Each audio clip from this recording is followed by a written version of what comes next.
Hi viewers, வணக்கம். Welcome to screen time with Dinesh. இன்னைக்கு என்ன படம் ரிவ்யூ பார்க்க போறோம் பார்த்தீங்கன்னா 10 hours. இந்த படத்தை வந்து பார்த்தீங்கன்னா இளையராஜா கலியபெருமாள் டைரக்ட் பண்ணியிருக்காரு. சிபிராஜ் ஹீரோவா நடிச்சிருக்காரு. கஜராஜ் சார். சிபிராஜ் வந்து பார்த்தீங்கன்னா கேஸ்ட்ரோ என்ற ஒரு கேரக்டர் பண்ணிருக்காரு. பிரைவேட் பஸ்ல வந்து ஒரு கொலை நடக்கும். அக்யூஸ்ட் யாரு, கடைசியில் அவர் கண்டுபிடிச்சாரா, ஹீரோ கண்டுபிடிச்சாரா இல்லையா அப்படின்றத அந்த படத்தோட வந்து கரெக்ட். ஃபர்ஸ்ட் ஹாஃப் வந்து செகண்ட் ஹாஃப் இருக்கும் பார்த்தீங்கன்னா நல்ல ஒரு த்ரில்லிங்காகவே போகும். டைம் த்ரில்லர் படம்லாம் வந்து பிடிக்கும் அப்படின்றவங்களுக்கு இந்த படம் வந்து ஒரு பெரிய விருந்துன்னு சொல்லலாம். இல்லை அடுத்தடுத்து என்ன நடக்கும் அப்படின்ற மாதிரி சிபிராஜ் ஆக்டிங் வந்து ரொம்ப நல்லாவே இருக்கும். ஒரு நைட்டுக்குள்ள நடக்கிற ஒரு ஸ்டோரி தான். நல்ல ஒரு டீப் இன்வெஸ்டிகேஷன் வந்து போயிட்டே இருப்பாரு. என்ன மைனஸ் அப்படின்னு பார்த்தீங்கன்னா காமெடி கிடையாது, சாங்ஸ் கிடையாது.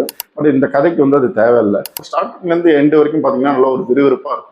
அடுத்த என்னன்னு ஒரு இன்ட்ரெஸ்டிங்காக இருக்கும். உங்களுக்கு எங்கேயுமே போர் அடிக்காம எல்லாரோட ஆக்டிங்கும் வந்து நல்லா ஒரு யதார்த்தமாக இருக்கும்.